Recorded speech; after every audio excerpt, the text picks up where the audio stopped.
کا جو ہے وہ بلدیاتی نظام بھی ملے گا، جیسے ان کے جو ہے وہ والد صاحب کی جاگیر ہے۔ سندھ پولیس کے لوگ اسلام آباد جا سکتے ہیں، سندھ کے کیپٹل کراچی میں الیکشن نہیں کرا سکتے۔ ظاہر سی بات ہے کہ یہ سب آثار اور قرائن بتا رہے ہیں یہ کہ ایک پیکج ڈیل ہے۔ یہ کہہ کر جان نہیں چھوٹ سکتی کہ سب لوگ مصروف ہیں۔ ہمیں بتائیں کہ کراچی کے بلدیاتی انتخاب کے لیے الیکشن کمیشن آف پاکستان نے وزارت دفاع کو خط کیوں نہیں لکھا کہ اگر سندھ پولیس منع کر رہی ہے اور سی ایم صاحب منع کر رہے ہیں تو ایف سی اور فوج اور اسی طرح سے مختلف نیوی فلاں مختلف ادارے ہیں، ان اداروں کو کیوں نہیں جو ہے وہ یہاں پر ڈپلوائے کیا جا سکتا ہے لا اینڈ آرڈر کے لیے؟ اور عملہ بھی اگر منع کر رہا ہے سندھ حکومت تو یہ تو اچھا ہے کہ آپ وفاقی عملہ یہاں پر تعینات کر دیں، آپ پنجاب سے پولیس منگوائیں۔ جب رانا ثناء اللہ صاحب آج سے جو ہے تقریباً 2 ہفتے پہلے یہ بیان دے سکتے ہیں کہ ہم احتجاج روکیں گے اسلام آباد کا، اور اس کے لیے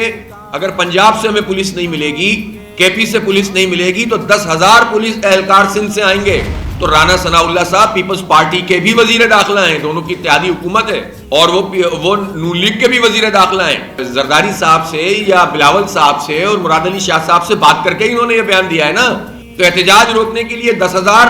سندھ پولیس کے لوگ اسلام آباد جا سکتے ہیں، سندھ کے کیپٹل کراچی میں الیکشن نہیں کرا سکتے۔ تو آپ خود سوچ سکتے ہیں کہ ان کا مائنڈ سیٹ کیا ہے۔ اسی طرح سے ہم یہ دیکھ رہے ہیں کہ ہمارے سندھ میں جو اس وقت سیاسی طور پر صورتحال ہے، اور اس سے بھی یہ پتہ چلتا ہے کہ چیزیں ایک دوسرے کے ساتھ جڑی ہوئی ہیں۔ ابھی پچھلے دنوں 2 دن پہلے ہمارے صوبہ سندھ کے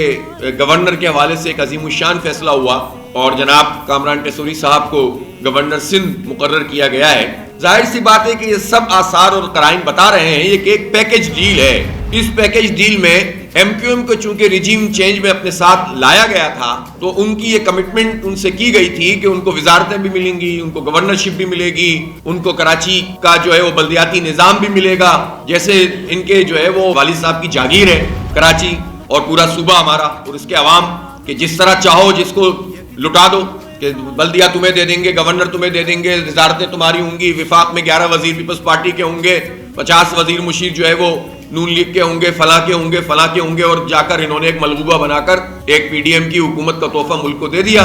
بھائی پی ٹی آئی سے اختلاف تھا، ان لوگوں کو تھا جو پرفارم نہیں کر رہے تھے، پی ٹی آئی کے لوگ مہنگائی کو کنٹرول نہیں کر رہے تھے، بے روزگاری مسئلہ بنی ہوئی تھی۔ اختلاف اپنی جگہ پولیٹیکل پارٹیز کو ہوتا ہے، حکومتوں سے ہوتا ہے اور ہونا بھی چاہیے، اور سیاسی عمل جمہوری عمل کے ذریعے سے عوام کو ریلیف پہنچانے کے لیے اپوزیشن کو کردار ادا کرنا چاہیے۔ یہ راہ چلتے ہوئے جو پرائم منسٹر کو چینج کرنا،